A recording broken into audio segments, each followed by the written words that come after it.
vous allez bien, je vous retrouve ce soir dans une nouvelle vidéo.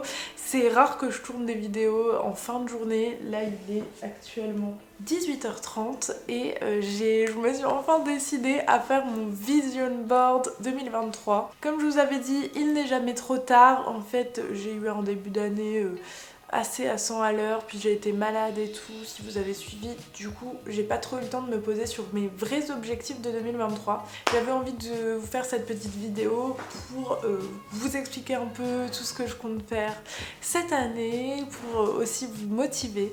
En fait ça va être un peu une vidéo chill, tournée en fin de journée et on parle ensemble en fait.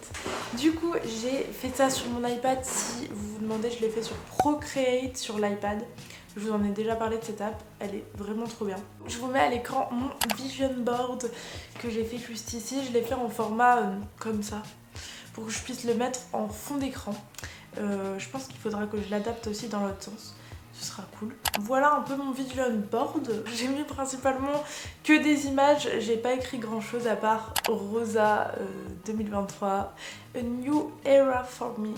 Parce que vraiment on en a bien besoin. J'ai eu une année 2022 assez difficile, enfin elle a bien commencé puis après ça s'est dégradé vers la fin de l'année, notamment parce que, d'ailleurs je vous en parlais un peu, c'est dans mon vision board, j'ai fait un investissement immobilier cette année, enfin l'année dernière, et tout simplement en fait je me suis décidée parce que mes parents m'ont conseillé de le faire, étant donné que l'argent que je gagne aujourd'hui grâce à l'influence il est pas comment dire, c'est des grosses sommes d'argent et que surtout dans quelques années peut-être que ça fonctionnera plus et il faudra bien que je me reconstruise un autre travail. Enfin, j'ai plein d'idées et je suis pleine de ressources, mais je veux dire on n'est jamais à l'abri.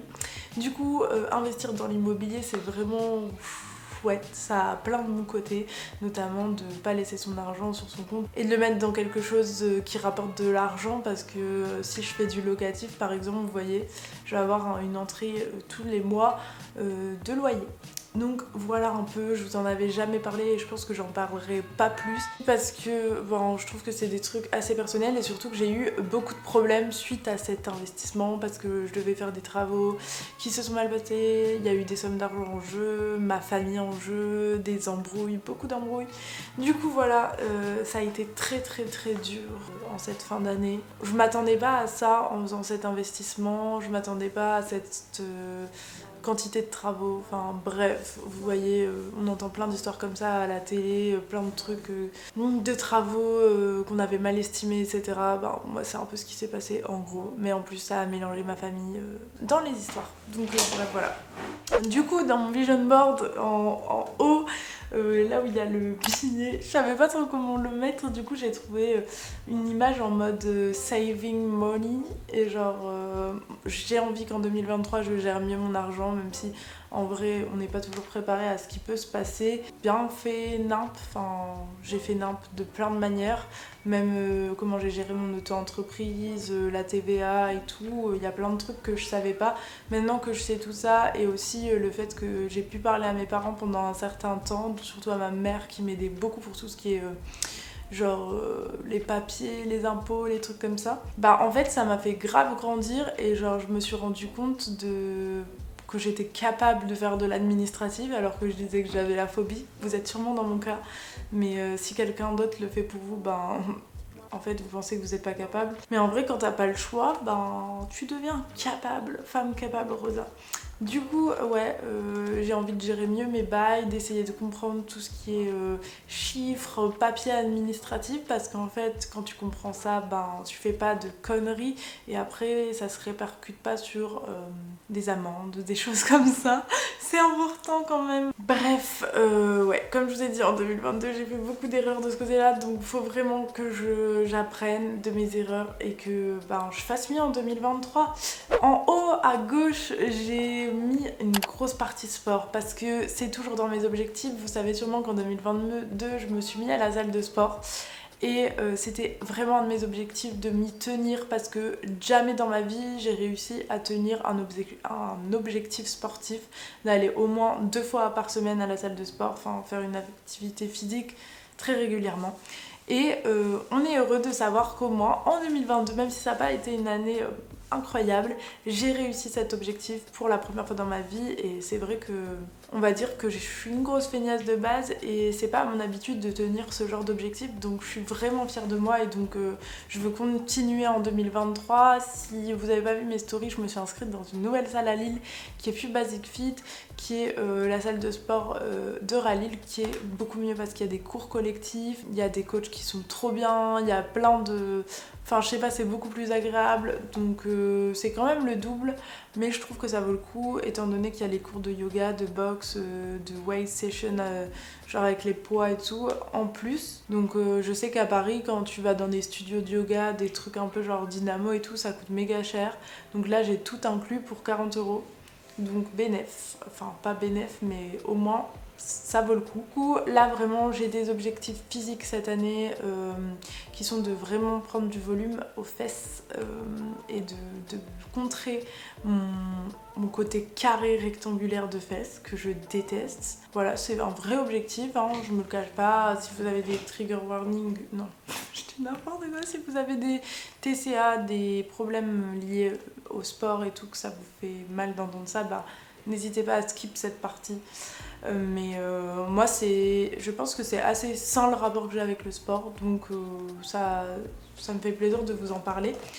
En autre objectif sportif, j'ai aussi de savoir faire une traction, une ou deux, voilà, de savoir faire des tractions et des pompes, et ça, les gars, j'ai toujours pas réussi en 2022, mais il faut savoir que je ratais souvent la séance haut du corps. Donc là, 2023, c'est vraiment l'année où je ne veux pas rater les séances haut du corps. J'ai mis surtout une petite photo genre de cours collectifs comme ça, de yoga et tout. J'ai vraiment envie de développer ce côté-là. J'adore les cours collectifs, enfin, j'ai commencé là dans ma salle, je trouve ça trop génial, on rencontre des gens. Si vous êtes étudiante, que vous arrivez dans une nouvelle ville, n'hésitez pas à essayer de vous trouver une salle comme ça parce que moi je me suis fait plein de copines, enfin des copines. Je parle à plein de gens et tout à la salle, beaucoup plus qu'à Basic Fit parce que dans les cours collectifs, on galère ensemble, du coup je parle grave aux gens et genre je suis sûre que si je les vois régulièrement, genre je peux leur proposer d'aller boire un verre, un café et tout, vous voyez. Genre après je suis assez sociable et je travaille beaucoup sur ça. J'adore rencontrer des gens, donc je trouve ça trop chouette cette salle de sport pour ça. Vraiment objectif d'avoir des biceps. Donc ça, c'est vraiment des objectifs un peu personnels dans le sens où je sais que c'est pas du tout l'objectif de tout le monde d'avoir des biceps, d'avoir des fesses musclées et tout. Mais moi, je sais pas, au-delà du côté esthétique, il y a vraiment le côté mental où ça me rend fière de moi et tout. Je kiffe. Il y a un côté que je déteste parce que j'ai toujours du mal à me motiver et tout, mais il y a un côté où je me sens plus puissante quand je fais ça. Je sais pas comment vous expliquer. En dessous, j'ai quand même mis un appart qui est assez blanc, assez minimaliste et tout, et surtout très lumineux avec des grandes tables et tout. J'aimerais bien en 2023 changer d'appartement. On va quitter les bureaux d'ici quelques mois, là, normalement fin mars. Et donc j'aimerais bien avoir une pièce en plus et avoir des grands espaces. Cela dit, c'est pas forcément rentable parce que notre appart où on vit, on le loue et il est vraiment pas cher. Du coup c'est pas forcément rentable de louer un truc genre à 1000 € alors qu'on pourrait acheter clairement pour vivre avec Arthur. Du coup je sais pas, franchement je sais pas ce qui va arriver en 2023. Je visualise vraiment un appart dans lequel je me sens grave bien parce que le nôtre je sais qu'il est super beau mais il a plein de côtés pas pratiques. Si vous avez déjà vu ma vidéo YouTube sur cet appart, il n'y a pas assez de place pour les vêtements et tout, même si j'essaye de réduire les vêtements, c'est toujours une galère. Du coup j'aimerais vraiment un appart comme ça avec une cuisine surtout genre hyper neuve. Ça peut paraître con parce que j'aime bien plein de trucs vintage, mais la cuisine, genre je trouve que c'est un endroit qui se salit trop vite quand c'est pas neuf et tout, et ça me saoule. Du coup j'aimerais trop une cuisine neuve avec genre un îlot central, mais bon ça c'est peut-être des rêves un peu que je réaliserai pas tout de suite, mais en tout cas je visualise ça pour 2023. On verra ce que l'avenir nous réserve. J'ai tout mis en tout petit, mais mon nombre d'abonnés, parce que oui, j'aimerais bien que ça augmente en 2023, même si je vais pas en faire une maladie. Il y a quand même 2 ans, j'avais mis comme objectif de passer les 70 000. Je les ai passés que là, vous vous rendez compte? C'est un peu... C'est pas triste, j'allais dire c'est un peu triste, mais non, c'est pas triste. Genre, en fait, c'est juste que je me compare beaucoup aux autres et que j'ai monté assez vite pendant une période où il n'y avait pas beaucoup de monde qui faisait ce que je faisais, cette niche, seconde main, couture, etc. où il n'y avait pas encore trop l'era TikTok, vous voyez. Ça a été une ascension où je me suis pas trop rendu compte et ça a pris grave de l'ampleur et c'était trop chouette. Et je sais qu'il y a encore plein de gens qui regardent mes vidéos YouTube qui sont toujours là et tout.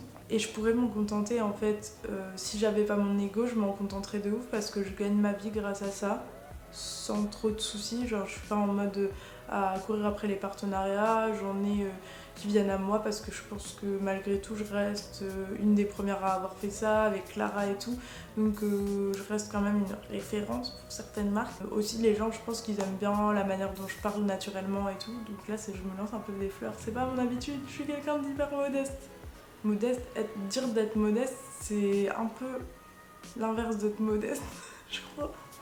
Mais bref, vous voyez ce que je veux dire. Malgré tout, mon ego, il peut pas m'empêcher de me comparer. Il y a des gens depuis genre un an et demi qui montent, mais qui font des ascensions fulgurantes. Il y a plein de gens genre qui me suivaient avant, qui sont maintenant à plus de 100K, vous voyez. Ça fout un coup à l'ego. Je veux pas vous mentir et vous dire que je m'en fous et tant mieux pour elle. En vrai, tant mieux pour chaque personne genre qui monte et qui a plein d'abonnés sur les réseaux sociaux.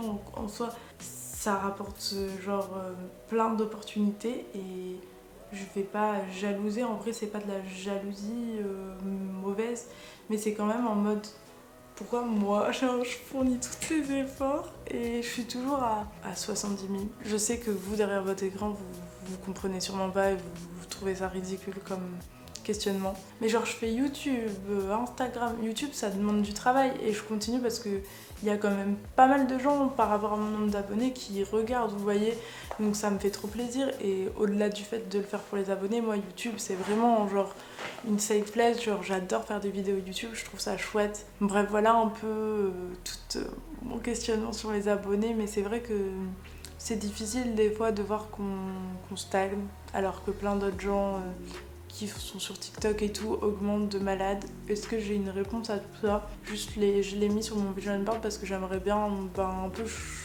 changer la donne pour moi et faire peut-être du contenu qui plaît plus. Je verrai bien. De toute façon, je me dis que faut pas que je me mette la pression parce que sinon je vais être déçue et déprimée. Je fais au moins une fois par mois une déprime à cause de ça et je me sens comme une grosse merde. Mais je pense que ça arrive à plein de gens. En tout cas, voilà. J'en parle pas souvent de tout ça, mais là on est vraiment pour parler, vous voyez, deep. En haut, au milieu encore, j'ai mis Los Angeles. Parce que, si vous savez pas, j'ai ma tante qui habite à Los Angeles. Quand j'étais aux États-Unis, quand j'avais 16 ans, je suis partie 6 mois là-bas. Elle s'est tellement occupée de moi et genre on est devenus hyper proches. Et du coup, je peux aller là-bas un peu quand je veux et rester pour une durée indéterminée. En gros, j'ai une maison, genre je peux dormir là-bas sans payer. Et du coup, je l'ai remis parce que je me dis que j'aimerais bien, enfin on a vu beaucoup sur les réseaux ce truc de voyager seule et tout. Bon là en l'occurrence je serais pas seule parce que je serais chez elle et avec elle, mais j'aimerais trop vivre un peu un autre quotidien pendant un certain laps de temps, plus que des vacances en tout cas, là-bas et genre vivre une expérience genre par moi-même, entre guillemets, genre dans une autre atmosphère. Je connais très bien cette atmosphère puisque je l'ai vécue quand j'avais 16 ans. Enfin, d'ailleurs, j'étais trop chanceuse de pouvoir évoluer et vivre là-bas pendant 6 mois. Mais voilà, j'aimerais trop y retourner. Peut-être en ce début d'année, hein, genre mars-avril. J'aimerais bien faire 2 semaines là-bas. Parce qu'un mois, c'est quand même beaucoup. On verra. En vrai, on verra, mais je l'ai mis en gros. Parce que je veux le faire. À côté, j'ai mis une petite voiture. Une Fiat 500, c'est ma voiture préférée. Je fais vraiment bitch quand je dis ça, mais... La Fiat 500, ça veut dire le permis de conduire.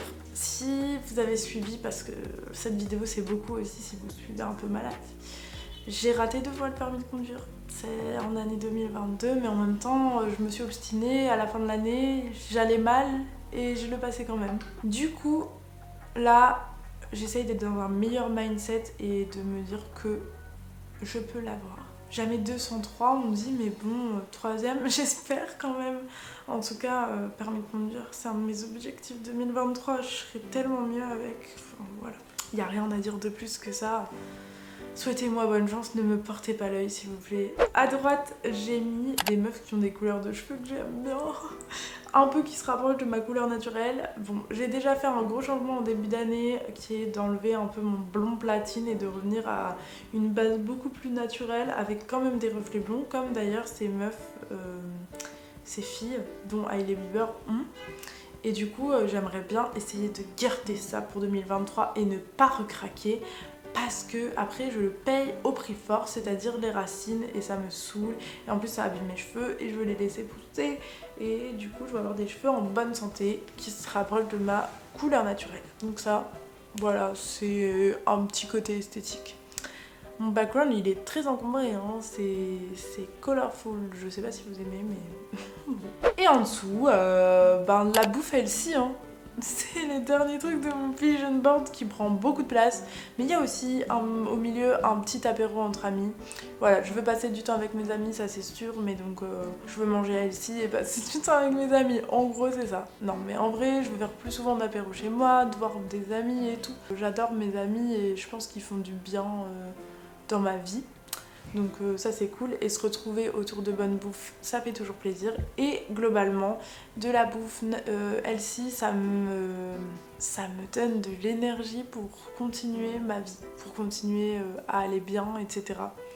Et ça fait un peu partie de toute cette routine sportive, mais pas que, genre j'essaye vraiment de manger, quand je dis healthy encore une fois, c'est pas ne moins manger, c'est manger genre tout ce qui est légumes et tout, et manger bien et cuisiner et me faire plaisir en mangeant. Donc voilà, sans oublier les produits de saison, des choses comme ça. Voilà, cuisiner surtout des légumes. C'est un peu con de mettre ça dans un vision board, mais pour moi c'est important. Du coup les gars, voilà un peu tout pour mon vision board. En vrai il y a des gros projets, des plus petits, des trucs un peu en veux-tu en voilà. Après c'est pas très original comme projet de vie, en même temps je suis pas quelqu'un qui va me projeter en mode... je veux le 31 mai un appart. Pourquoi le 31 mai? Je sais pas pourquoi j'ai dit. Un appart genre comme ci, comme ça. Et je veux avoir fait ça dans mon entreprise et monter telle et telle boîte. Non, moi j'avoue que... Est-ce que je dirais que je suis ambitieuse? Je suis quelqu'un d'ambitieuse mais sans être ambitieuse maladive. Je veux dire plutôt que j'adore créer des trucs, faire des projets et tout, mais en mode plus pour le côté créatif et tout, genre c'est pas pour le côté genre monter en grade et tout. Et d'ailleurs peut-être que je suis pas assez ambitieuse et c'est pour ça que peut-être la meuf elle parle trop loin. Non mais voilà, en vrai année 2023 j'ai envie que ça se passe bien, surtout d'être heureuse et d'être en bonne santé, comme on dit, comme dirait les Miss France. Bon, je me perds un peu. Les gars, je vous fais des bisous. J'espère que cette vidéo vous a plu, vous a donné aussi un peu d'idées pour vous, ce que vous voulez faire en 2023. N'hésitez pas en commentaire à échanger sur vos objectifs un peu, genre me dire ce que vous avez envie pour votre année.